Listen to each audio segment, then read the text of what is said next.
കണ്ട സ്വപ്നം ബലിക്കോ മുത്തശ്ശി? അതറിയില്ല, പക്ഷെ മോള് സ്വപ്നത്തിൽ കണ്ടത് മോളുടെ അരികിൽ തന്നെ ഉണ്ട്. അരികിലുണ്ട് നിങ്ങളുടെ മനസ്സറിയുന്ന ഹൃദയങ്ങൾ. Osmia golden diamonds, Pandikkad road, Manjeri. കുടുംബശ്രീയുടെ ആഭിമുഖ്യത്തിൽ ആരംഭിക്കുന്ന ജില്ലയിലെ ആദ്യ പ്രീമിയം കഫേ റെസ്റ്റോറന്റ് ജില്ലാ പഞ്ചായത്ത് പ്രസിഡന്റ് MK റഫീഖ ഉദ്ഘാടനം ചെയ്തു. കോട്ടയ്ക്കൽ ബസ് സ്റ്റാൻഡിന്റെ പുറകുവശത്താണ് കഫേ കുടുംബശ്രീ തുടങ്ങിയിട്ടുള്ളത്.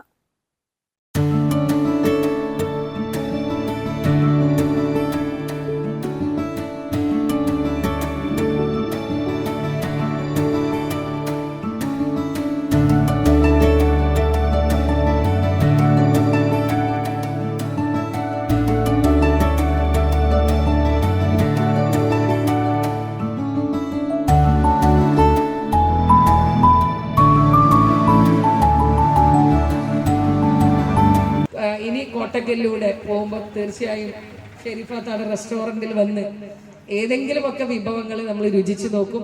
ഇനിയും 4ഓളം വരുന്ന റെസ്റ്റോറൻറ്റുകളുണ്ട്. നമുക്ക് അടുത്ത് തന്നെ മറ്റു കേന്ദ്രങ്ങളിലും നമുക്കറിയാം, കൊണ്ടോട്ടി, അതുപോലെ നമ്മളെ പെരിന്തൽമണ്ണ, അതുപോലെ തിരൂരിലൊക്കെ നമുക്ക് തുടക്കം കുറിക്കണം.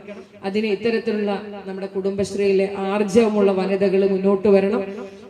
ഒരിക്കൽ കൂടി നമ്മുടെ ഷെരീഫാത്തയുടെ കോൺഫിഡൻസിനെയും തന്റെ ഇടത്തെയും അഭിനന്ദിച്ചുകൊണ്ട് ഈ ചടങ്ങ് ഔപചാരികമായി ഉദ്ഘാടനം ചെയ്തതായി അറിയിച്ചുകൊണ്ട് ഞാൻ എന്റെ വാക്കുകൾ ചുരുക്കുന്നു.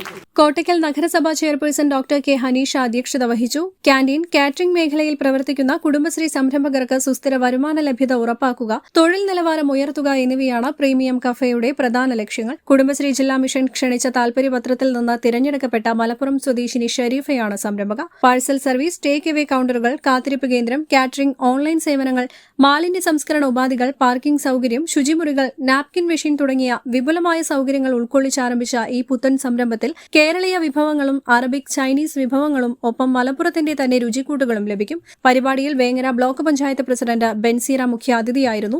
കോട്ടയ്ക്കൽ നഗരസഭാ സ്ഥിരം സമിതി അധ്യക്ഷ പാറോളി റംല, മലപ്പുറം നഗരസഭാ സ്ഥിരം സമിതി അധ്യക്ഷ മറിയുമ ഷെരീഫ്, കൌൺസിലർ കളപ്പാടൻ സജീർ, കുടുംബശ്രീ ജില്ലാ mission coordinator B Suresh Kumar, assistant coordinator MP Muhammad Aslam, Kudumbashree programme manager P Renish, CDS ചെയർപേഴ്സൺമാരായ TT ജുമൈല, MK റസിയ എന്നിവർ പങ്കെടുത്തു. News bureau, Malappuram.